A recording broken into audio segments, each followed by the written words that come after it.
Okay, let's unpack this. Today, we're diving into the highly anticipated Battlefield 6. Specifically, we're looking at its single-player campaign and what's just been revealed at the Tokyo Game Show 2025.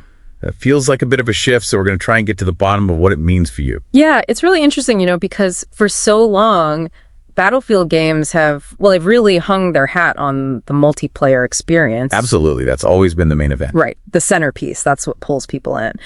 But this news, it signals a pretty significant pivot. Suddenly, the spotlight's on the narrative. And they've given it a name, this event. They have. It's officially called the Single Player Live Showcase. It's set for September 26th. Okay, September 26th. Which is like just 2 weeks before the game actually comes out on October 10th. Yeah, that's cutting it close. It is, and it's the first proper deep look we're getting at the campaign. So it definitely offers a different angle for you, the listener, especially if you're curious about the story and the world building side of a big title like this, beyond just the shooting. Right, and building on that idea of focusing on story, they're not just showing gameplay, are they? They're bringing people. Exactly. The showcase will feature the executive special producer, Philippe Ducharme, and the senior creative director, Roman Campos Oriola. Okay, the key creatives. Yes, but also, and this is interesting, alongside the game's English voice cast. The voice cast.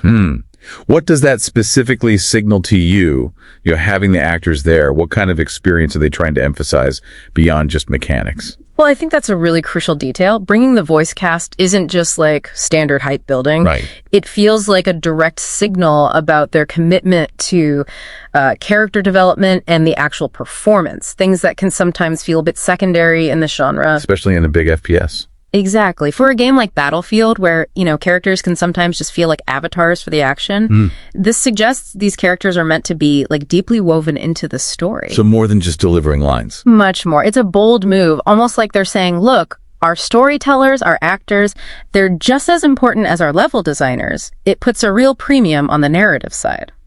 That is a fascinating take. But, okay, let's think about Battlefield's history. That huge multiplayer legacy. And this really tight window, just 2 weeks before launch for this dedicated campaign showcase. Yeah. How big of a gamble is that, putting so much weight on the single player so late in the day? What does that timing actually tell us? About their confidence, maybe? I don't know, maybe challenges they faced. That definitely raises an important question. The timing is very noteworthy. You could read it a couple of ways, I suppose. How so? Well, one way is they're incredibly confident. They believe the campaign is so strong, it can be that final big selling point right before launch. The final push. Yeah. Or maybe it's more strategic. Maybe it's about finally addressing that part of the audience. The players who've consistently asked for more from Battlefield's story modes over the years. Responding to feedback, perhaps? Could be. It suggests they're taking the single player very seriously now, perhaps also reacting to broader trends in the industry where, players increasingly want compelling, almost cinematic stories, even in their big action games. So it's a risk, but maybe a calculated one. It's definitely a challenge to shift the focus this late, no doubt. But it's also a potentially powerful statement if it lands well. Okay, so moving beyond the dates and the names, for you listening, whether you're planning to play or just interested in how stories are told these days, the most intriguing part might be these inspirations they've mentioned. Ah, yes, the creative touchstones. Exactly. We now know the campaign is set in 2027. It centers on a conflict between what's left of NATO and this private military company called Pax Armada. Right, Pax Armada. And crucially, the developers are openly saying the story is inspired by stuff like the movie Civil War and that TV series Lioness. That's the key bit, I think. So what is that explicit mention of Civil War and Lioness? What does that suggest to you about the kind of, the narrative depth and the themes they're aiming for? Yeah. Especially in an FPS campaign. Well, if we try and connect this to the bigger picture, explicitly naming inspirations like Civil War and Lioness, it's not just them saying, hey, we've got a good story. It signals something potentially more significant, maybe an evolution for the genre. How do you mean? It tells us they're likely aiming for a mature, maybe even kind of unsettling narrative experience. You think about Civil War, that film explores a really fragmented, broken America. Very contemporary, yeah. And Lioness dives deep into covert ops, moral gray areas, the personal cost of conflict.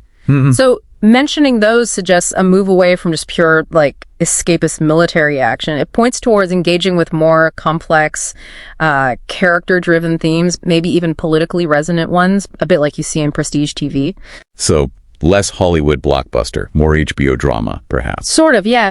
It hints that maybe games as a storytelling medium are maturing, that they're more willing now to tackle difficult, maybe even uncomfortable, real-world adjacent issues within these big franchises. Interesting. So the question this leaves for you, the listener, is what could this mean for how games tell stories going forward? And maybe how might these kinds of influences shape your own experience of conflict and narrative, when you actually play these games? It's definitely something to think about.